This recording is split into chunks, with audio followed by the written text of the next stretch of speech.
Welcome back, guys.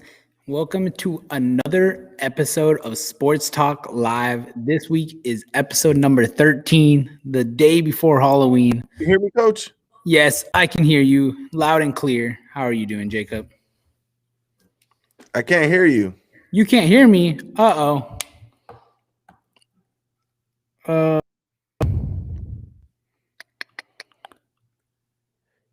Can you hear me okay? Give me a thumbs up if you can hear me.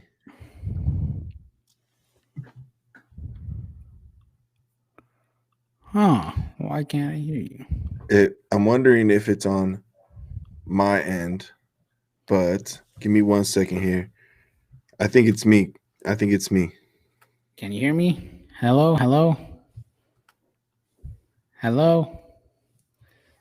This is an awkward start to this week's episode of Sports Talk Live. It shows me my mic's working, so I'm just going to go with it and assume you guys There can we hear go. me. You can hear me now? Okay, so it was I'm just back. you. We're good. I was a little concerned there for a second, but it showed me my mic was going, so I started talking. So welcome back. This is Sports Talk Live, episode number 13, day before Halloween. I'm here in my costume. I'm a Giants fan. I'm wearing my cargo shorts. I'm a dad. I'm wearing my dad hat, my cargo shorts. I'm ready for the Giants game. Jacob's, what are you, Jacob? I'm Coach Matt Rule from the Carolina Panthers. Okay. If you didn't know, he must wear sunglasses outdoors. A lot of people think, he's doesn't want to remove his sunglasses because whatever, it's like his thing. It's actually a medical condition. Yeah, so he has to wear sunglasses outdoors at all times. So I'm Coach Matt Rule, although You're also Coach Jacob. I don't have a medical condition, so I'll let everyone see my eyes. Okay, that sounds great. So this was a crazy week in sports. I mean, we saw the World Series come to an end. As a Giants fan, I wasn't huge on watching the Dodgers win, but do you know what? It's part of losing, right? And when we lose, what core value do we show? Drop it in the comments if you know. Oh, I like it. Yeah. I'm going to spoil it in a little bit, though. Yeah, I almost gave away the answer, but I want to see somebody drop it in the comments and smash that like button if you know. Oh, also subscribe. We can use those. Mm-hmm. Subscribe if you can. Anyways, I have to show great sportsmanship and say the Dodgers played a great series. Wow. They really did. It hurts me. I'm in pain. Coach Brian, I don't know if I'm going to make it out of this. Respect and maturity I've yet to see. This is amazing. True growth, everyone. I must say the Dodgers, they were the better team than the Rays. However, one thing I do want to mention is Blake Snell. Did you watch the last game that the Dodgers won on? Unfortunately, I did not. Okay. So Blake Snell. I planned to, and I got busy, and by the time it was already over.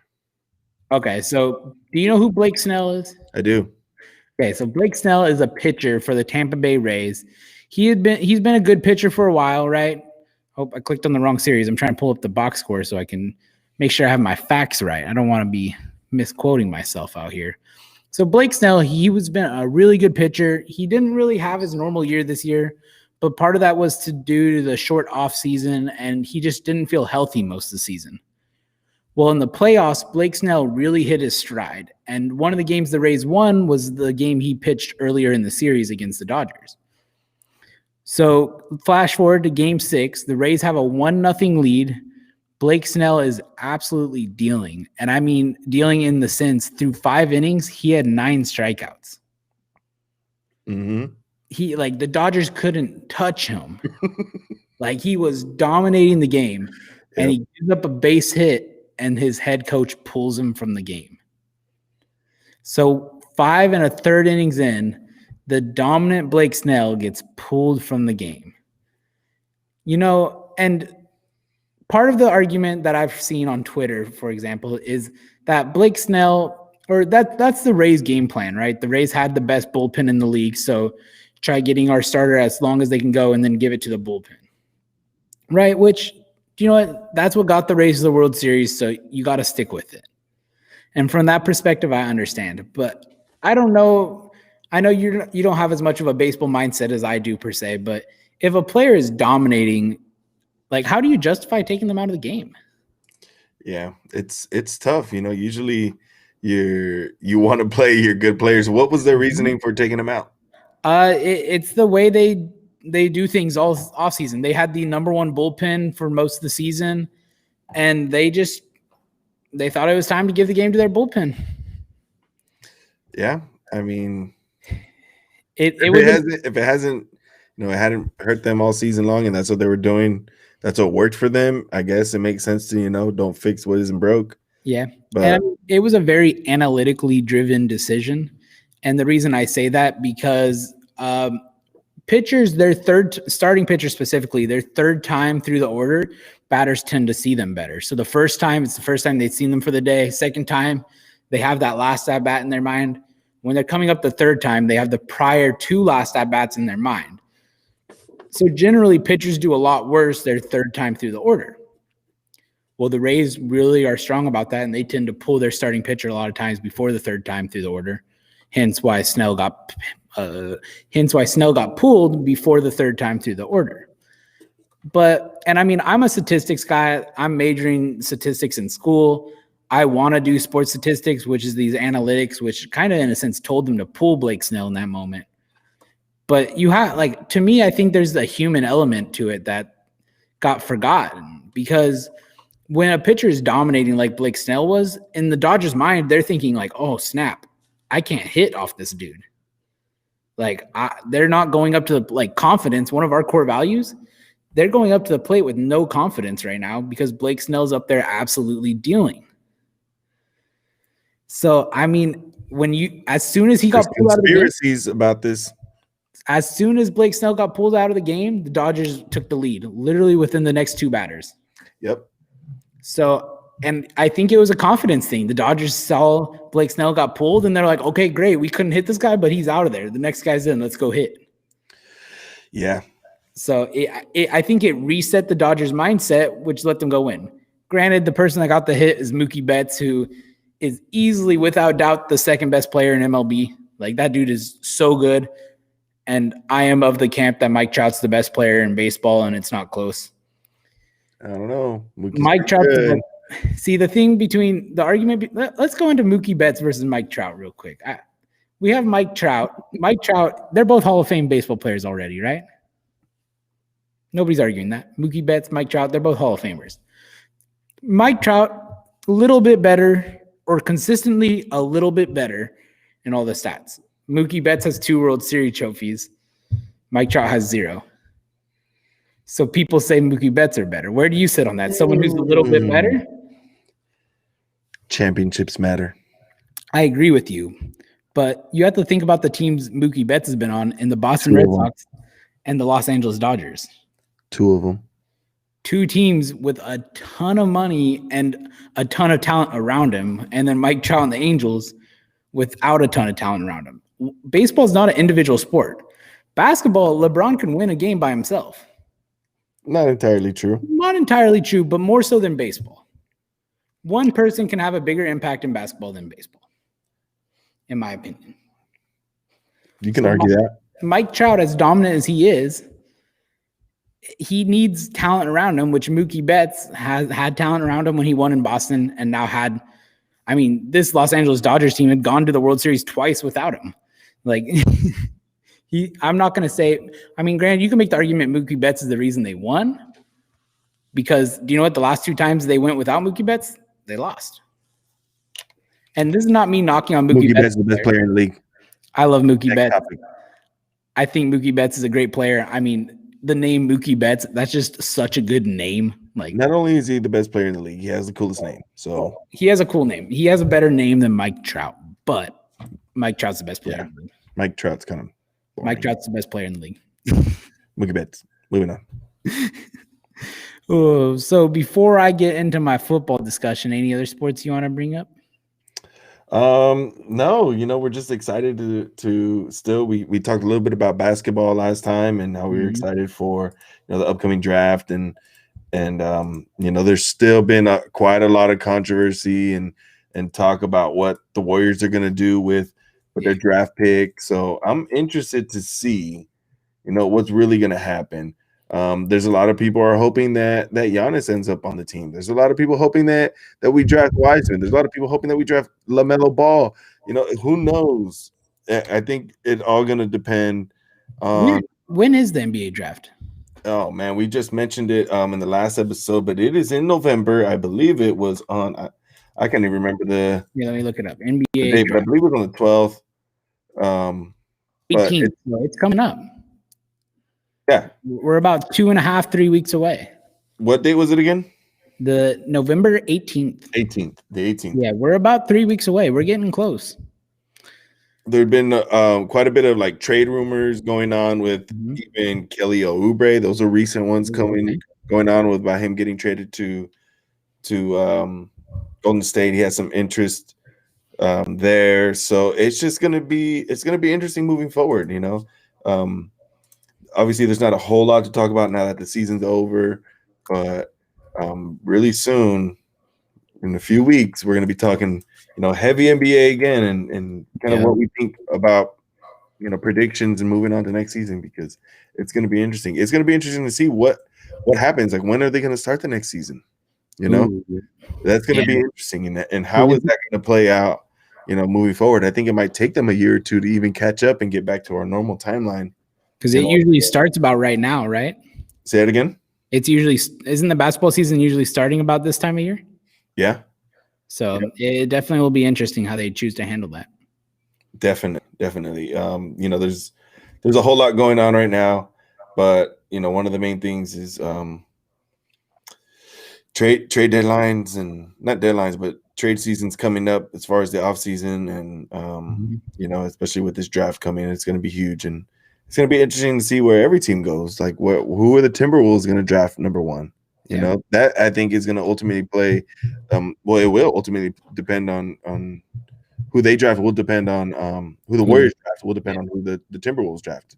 If the Timberwolves decide that they want to go Wiseman first pick overall, it's possible. I don't think the Wolves are going to go Wiseman, though. They already have. I don't think so either. They have pretty good center in Karl Anthony Towns already. And don't they have obviously Cat is a player that you can move around a little bit, and he can play some power forward, and I'm sure Wiseman can do the same. But it's possible that they do, because some people believe that he's the best player overall in the draft. There's a couple guys that people are saying that about. So it's going to be interesting if they go and do get a guard in LaMelo, which seems like it would be a smarter move for them. They could use another guard to pair up with D'Angelo Russell, and in some ways, they have two all-stars already. Maybe they can have a third and kind of form their own big three that way. Or who knows what they're going to do? It's going to be interesting. Based on what they do, is going to affect the Warriors pick, if the Warriors still have a pick at that time. If we haven't traded for Giannis or one of those big names, or that Bradley Beal name that they've been coming across. So it's going to be interesting. Definitely here in the Bay Area. We're all hoping that we go back up. Yeah, I mean, I think a rebound's coming for the Warriors. I think there's too much talent on that team for them to have another year like last year. Last year was just an injury-ridden year. Sometimes, that happens, right? You just gotta. It's about how you persevere and come back stronger, right? I'm seeing here right now, LaMelo Ball confirms talks with the Warriors and the Knicks. Oh. Is he going on the East Coast or the West Coast? LaMelo Ball on the Knicks? That would be interesting. It is going to be interesting. Where do you guys think he's going to land? I want to know, where do you guys think he'll land? Who do you want the Warriors to draft? In the comments. Drop it in the comments. Yep, throw that down in the comments. Okay, guys, I think it's about time we move on to football. So we saw the Panthers and the Atlanta Falcons play last night. It was a good game. Falcons came out victorious. I'm not surprised. Falcons are superior. We saw Calvin Ridley leave the game with an injury, but after his X-ray and MRI, it looks like he's going to be okay. I was a little nervous. I have invested heavily into Calvin Ridley for my fantasy football team, so I'm glad to know he's okay. But beyond fantasy football, it's just always better to see the stars in the NFL be healthy, right? And speaking of health, Christian McCaffrey wasn't able to come back this week, but it's looking like he will be making his re-debut, I'll call it, next week. He'll be coming back from injury after being out for a while. Yep, he will return to play against the Kansas City Chiefs. It's going to be a fun game to watch. We'll No, see how the, it the goes. Raiders beat the Chiefs. Do you have that same confidence in your Panthers? Always. When do I ever vote against my guys? I like it. Well, maybe you should have last week. Yeah, well, we didn't vote against a Thursday night game, so don't worry about that one. It's okay. We both picked the Las Vegas Raiders last week, and they got smashed by Tampa Bay. So wasn't a great choice. So let's get into this week's games. For the first game, we had the Minnesota Vikings against the Green Bay Packers. I'm going to go Green Bay Packers. Yeah. Green Bay Packers. I mean, Aaron Jones was out this game, but Aaron Jones was out last game, and Jamal Williams did a great job backing him up. Jamal Williams looked really good. I mean, Aaron Jones is an amazing player. No knock on Aaron Jones, but that offense is just clicking in all cylinders right now. They look dangerous. I mean, Devontae Adams came back with a dominant, like he came back looking dominant from injury. And yeah, they don't really have a second receiver, but Aaron Rodgers is managing just fine. MVS will be back. Don't worry. He'll be fine. I'm not confident in MVS. I don't think. I'm not saying he's going to be fantasy. That's what you're referring to. No, even beyond fantasy. You're referring to fantasy football. Fantasy football, he's not relevant. Even outside of fantasy football, I don't. He's going to be decent. Don't worry. He'll be fine. Even outside of fantasy football, I don't think MVS is that good. Personally, I think Allen Lazard is a much better receiver, but he's injured. He's out for the season. You cannot count. Not out for the season. He's coming back soon. Anyways, the next game we have the Tennessee Titans versus the Cincinnati Bengals. I will let you go first. I'm going to take the Tennessee Titans. Yeah, I mean, I think Tennessee Titans are a top 3 team in the NFL right now, and the Cincinnati Bengals are young and inexperienced. I mean, I guess their whole team isn't young, but they have a young quarterback. Joe Mixon's out again. I'm going with the Tennessee Titans. For our next game, we have the New York Jets against the Kansas City Chiefs. Like Chris Jones said, we have to be worried about the Jets, he said. But I think that's more of him just trying to say, like, we can't just like try coasting past this game because they don't want to lose to the Jets who haven't won a game. I think the Chiefs will win this easily. Agreed. I don't think you can't. It's hard to vote against the defending champs. Especially when they're playing the 0-6 Jets with Adam Gase. Go to New York.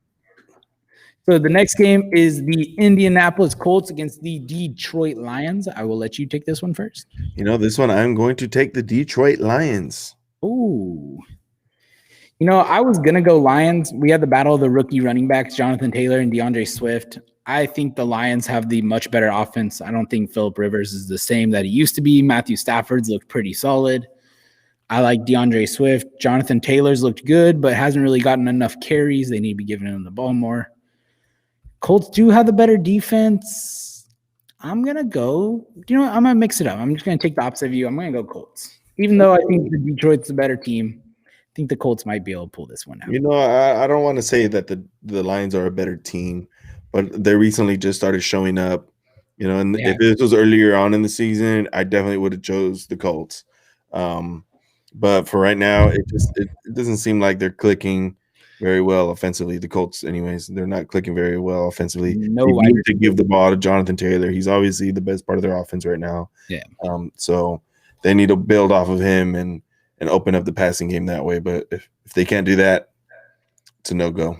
Yeah, the Colts seem to – I mean, they had their rookie receiver, Michael Pittman, go down with injury. He's out for the season. T.Y. Hilton hasn't looked like T.Y. Hilton of old. It's been rough for the Colts offense. But saying that, I'm picking the Colts, so let's be hopeful. Next game is going to be the Pittsburgh Steelers against the Baltimore Ravens. This will be a fun game to watch. It will be a fun game to watch. We saw the Pittsburgh Steelers edge out the Tennessee Titans last week, so that was exciting. And this is another good game with Pittsburgh in it. Go for it. I'm going to take Pittsburgh remaining undefeated. Oh, man. So I'm actually going to go with Baltimore here because they're coming off a bye, and I think this game means more to the Ravens right now than it does the Steelers. A lot of people, I think the Ravens, dude, remember last year when the Ravens looked like the best team in the NFL? It means more to them. Yeah, because listen, elaborate. Hear me out. So the Ravens last year, they were considered a top 2 team, right? It was them and the Chiefs, and they were in a league of their own in that sense. Is that fair to say? Yeah. Okay, so I think a lot of people are doubting the Ravens, thinking they aren't as good anymore. I mean, their offense hasn't looked as good. But they made a huge pickup on the defense, picking up the Yannick Ngake. Newsflash: the Ravens are not as good as they were last year. I think they're better. If you haven't figured it out by now, Lamar Jackson is not the quarterback he was last. Ooh, I think Lamar Jackson just hasn't been running as much, and he's started to run more in the recent Bro, weeks. if it wasn't for his legs, they would have nothing with him right now. I Passing think wise, he's not the guy he was last year. Passing wise, I don't know. he needs to get the ball moving. They need to get the ball on the run on the ground a little bit more. Coming off They the need to run with their backs a little bit more. That's yep. what actually helped them out a lot offensively, and that's what opened up a lot for Lamar last year. They're putting a lot of pressure on him to do it all, especially with the backfield being such a mess. He can't do everything. We're seeing it now. We thought he was Superman. He's not. He's a human being, guys. He's a human being. He needs a team around him. He's a great player, but we're seeing it right now. He's putting up numbers, but it's not the same as you would kind of expect from Lamar. I think you're giving Lamar too much trouble. I think coming off I am rooting for Lamar. I like Lamar. I think that he had the potential to even be an MVP candidate. You don't even hear that right now. I know, and I think you will. That's why I'm saying the Ravens have more on the line in this game because everyone's doubting them. They went out and made a huge pickup getting Yannick, the defensive end, notably from Jacksonville, actually reuniting him with his teammate from Jacksonville and Calais Campbell when that defense was like dominant a couple years ago. So they're back together. So I think that'll elevate the Ravens defense. And on the offense, I think with Mark Ingram out this week, you'll get to see J.K. Dobbins play more. And at this point in their career, I think J.K. Dobbins is better than Mark Ingram. And I'm excited to watch J.K. Dobbins play this week. I don't know what football you've been watching, but you're just being hopeful, my guy. Dude, we're going to move on to the next game because I am choosing the Pittsburgh Steelers. I want to say one thing. Choosing the Pittsburgh Steelers to beat the Baltimore Ravens. I'm saying the Ravens, but J.K. Dobbins has been really good when he has touched the ball this season. He's averaging like an absurd amount of yards per carry. It's like 6 or 7. He just hasn't had as many touches. And I think with Mark Ingram being out with injury, could be huge for J.K. Dobbins and the Baltimore Ravens offense. Just wait for Gus Edwards. Yeah, no, J.K. Dobbins is better than Gus Edwards, but that's another story. Let's move on to the next game. We have the Los Angeles Rams against the Miami Dolphins. It is time for Tua Tagovailoa. I think I said that right. It's Tua time. It's Tua time. I'm excited for Tua time. I picked him up in a couple fantasy leagues.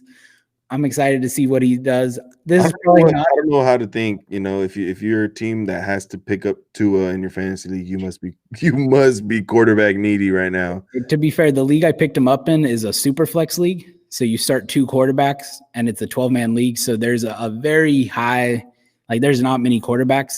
And I picked him up to cover bye weeks because it was either him or Ben DiNucci. And yikes! I'd rather have Tua. I don't know about you. Yikes! Anyways, I am not going to take the Miami Dolphins on this one. I'm going to take Aaron Donald and the Los Angeles Rams defense to welcome Tua to the NFL. Yeah, I mean, I'm going Rams too. Like I was going to say, I'm excited about Tua, but having to start your NFL career off against Aaron Donald and Jalen Ramsey, probably not the best way to do so. The Dolphins have been better than we have thought they would be this season. They're 3-3. A lot of that's due to Ryan Fitzpatrick, who is no longer their starting quarterback. But I think Tua will be solid for them.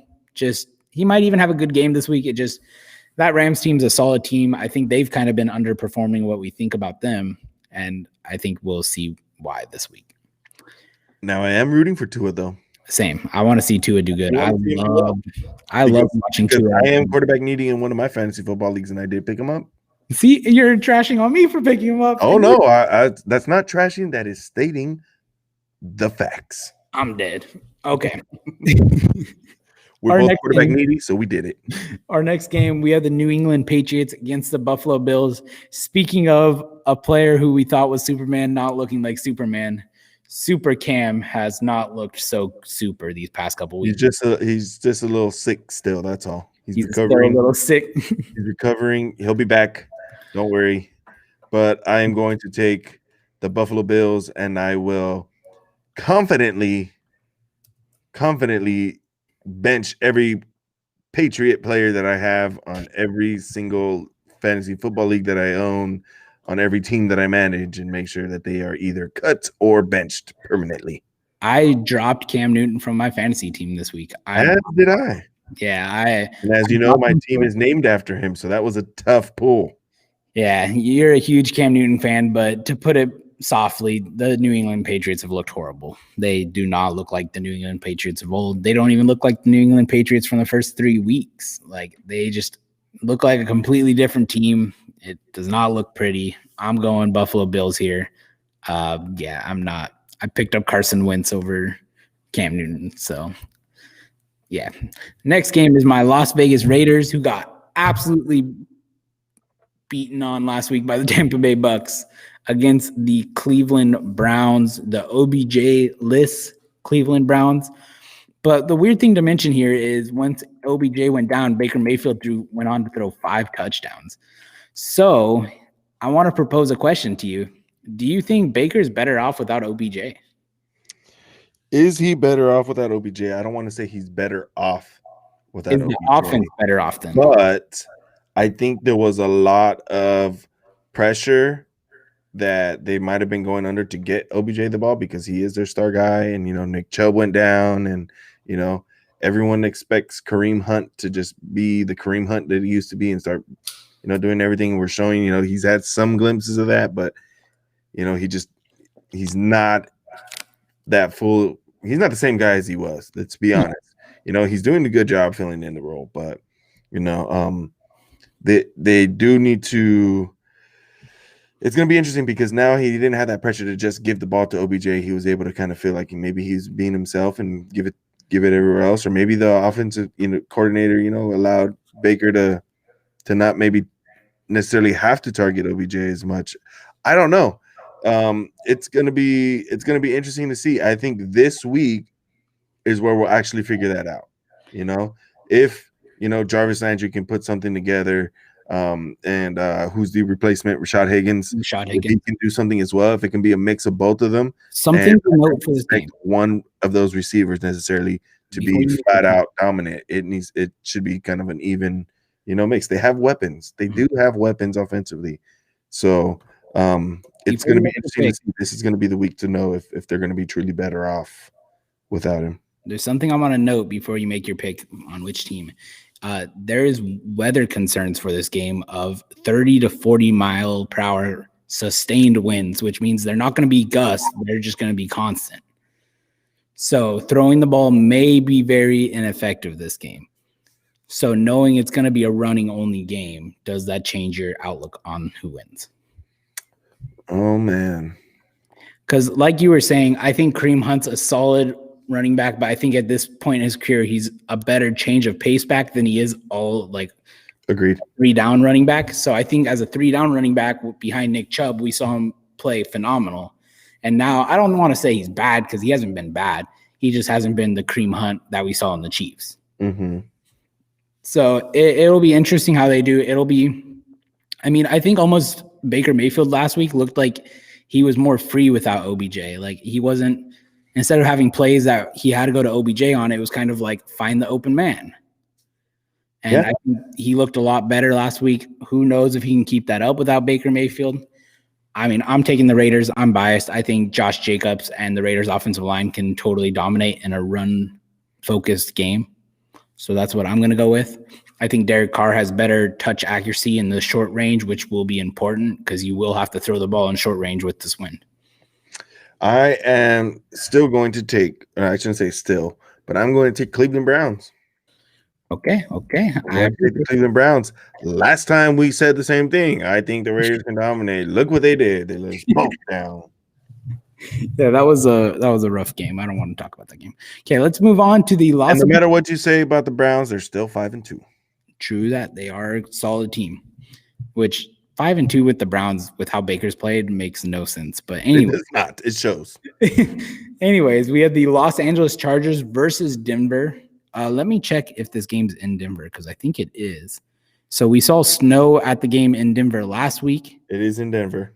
This game is at Denver again, so it will be. I'm assuming it will be a snowy game again. And Drew Lock is back, right? He's good to go now. Back against the rookie phenom. I would say my rookie of the year right now, Justin Herbert.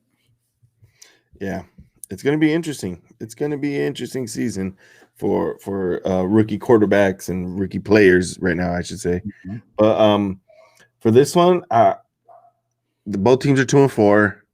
Yep. It's going to be a hit or miss, but I think I'm going to take Justin Herbert and the Chargers. Yeah, I'm going Chargers too. The Chargers have looked like a way better team than Denver. I mean, Denver's 2-4, but you have to remember one of those wins was just the 6 field goal game against the Patriots, where the Patriots looked absolutely abysmal. I don't really give them that win. I don't think they really won that game. I think the Patriots more so lost it. I think the Chargers are the better team. So easy as that. Next game is the New Orleans Saints against the Chicago Bears. We're running out of time, so let's kind of The Bears. Let's go, Bears. You're going Bears. Okay, interesting. I'm going to go the Saints. I think even though Michael Thomas is out, Michael Thomas has been out all season. Alvin Kamara is just flat out dominant. And I'm going to take the dominant player because especially with the Bears without Allen Robinson, I think that will hurt them a lot too. But you know what? Here's the thing. I've been going against the Saints without Michael Thomas. And so far it worked. Mm-hmm. For the most part, it worked. But last week, they proved me wrong. Yep. And now that I think about it, after I watched the Bears last week, I don't know if they can even move the ball offensively anymore. Especially with Allen Robinson missing this game. I mean, Yeah. David Montgomery, their running back. David Montgomery was exciting as a rookie, and he had a couple good games this year. Oh, my goodness. But Don't get me started on David Montgomery right now. David Montgomery's looked bad. He really has. I'm glad I was able to trade him off my fantasy. He did the funniest shimmy ever and tried to like juke somebody out of his shoes, but didn't move. Didn't move, and the guy ran straight through him. It was, oh my goodness. Yeah, David. I'm gonna change my answer, and I'm gonna have to go Saints on this one. Okay, fair enough. The Bears have been letting me down. Next game is the Seattle Seahawks against the San Francisco Niners. I'm taking the Seahawks. The Seahawks it is. Their offense is just insane right now. I don't think the Niners are as bad as they were in the beginning of the season, but they have what are those things called? A carousel? The things that go around. They have a carousel at running back right now. They have a new running back every week, it seems like, because their running backs cannot stay healthy. They have like 3 of them on the IR, even though Tevin Coleman is coming back this week. I'm going Seattle. Next game is the Dallas Cowboys against the Carson Wentz-led Philadelphia Eagles. I'm going with the Philadelphia Eagles. Philly. Yeah, Dallas Cowboys look like the worst team in the league, and now it looked like Andy Dalton was going to beat Dallas. I mean, Andy Dalton got a concussion that was brutal on a brutal late hit last week. It looks like the reports say he's going to be okay, but I think Ben DiNucci is going to start this week, which I'm not excited for. I don't know about you. But, yeah, I think the Cowboys are brutal right now, which is sad because they have a lot of talent. But, yeah. The last game of the week is the Tampa Bay Buccaneers against the New York Giants. How do you even choose the Giants? Yeah, I mean, the Giants are better than the Jets. Say it again, New York, get it together. The Giants are better than the Jets, but I don't know if that really is saying much. And after the Tampa Bay Bucks completely dismantled the Raiders last week, you have to go with the Tampa Bay Bucks here. Especially, considering the weapon that they just signed, bringing in Antonio Brown, which I told you in episode 1 or 2, he was going to get signed to a team. I told you he was. Yeah, but he's not playing this week, just so you know. I'm just saying, I wanted to mention it, and I want to throw that out there. I didn't think he was. I really episode 2. Go back and replay episode 2, guys, and then smash that like button again, so that way you can show Brian how much improved to him. Yeah, right. I mean, AB signed, but last time he signed with the Patriots, it ended up being for 3 weeks. So I'm not going to get my hopes up too high yet. He's Tom Brady's buddy. We found that out now. He's Tom Brady's buddy in New England too, but for keeps. That didn't work out. But I'm definitely going to take Tampa Bay. I want to try something really quick before we go. Oh, for this last game, that Monday night game, Yes. We have yet to have a tiebreaker on our week. Who won last week between you and I? We didn't talk about that. On the Monday game? We don't need to talk about last week. Yeah, thank you. It's I- safe I- to say I did very poorly. You did it's safe. pretty well. It's safe to say that I did very well. You now have a 4-game lead on me for the season. Yes. Yeah. So Last here week. we go. For this last game, in case for whatever reason there's a tie of amount of games that we choose, we are going to select a total amount of points scored for that game. And if we have the same amount, Wait, for Monday, tie for the week, you mean? For Monday, yeah. If we get the total, you know what I mean? To break the tiebreaker will be Monday night's game. How many points do you think they're going to score in total? Between the Bucks and the who? Between both teams, Buccaneers and the New York Giants. Are we doing like an over/under type thing, or just guess? No, whoever gets closest to that number. Ooh, let me think. You're putting me on the spot here. I'm going to say 40 points. Okay, I was gonna say, so I'm putting the Bucks down for like about 30 in my mind. That's what I'm doing too. So I'm putting the Bucks for like 30. Do I think the Giants? I'm gonna put the Giants down for like 2. I'm gonna say 45. Okay. It's kind of close. Okay. But I'm not. Right. I'm not confident. As long as it doesn't end in 43, we'll be fine. I'm going 40.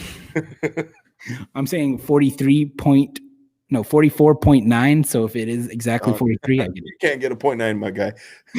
Anyways, thank you everybody for tuning in to Sports Talk Live. It's Coach Jacob and Coach Brian here. Make sure you smash that like button, subscribe to us, join us next week. We'll be here. Yeah, we have a bunch of awesome content. Make sure you guys watch it, drop those likes, subscribe, and I'll see you later.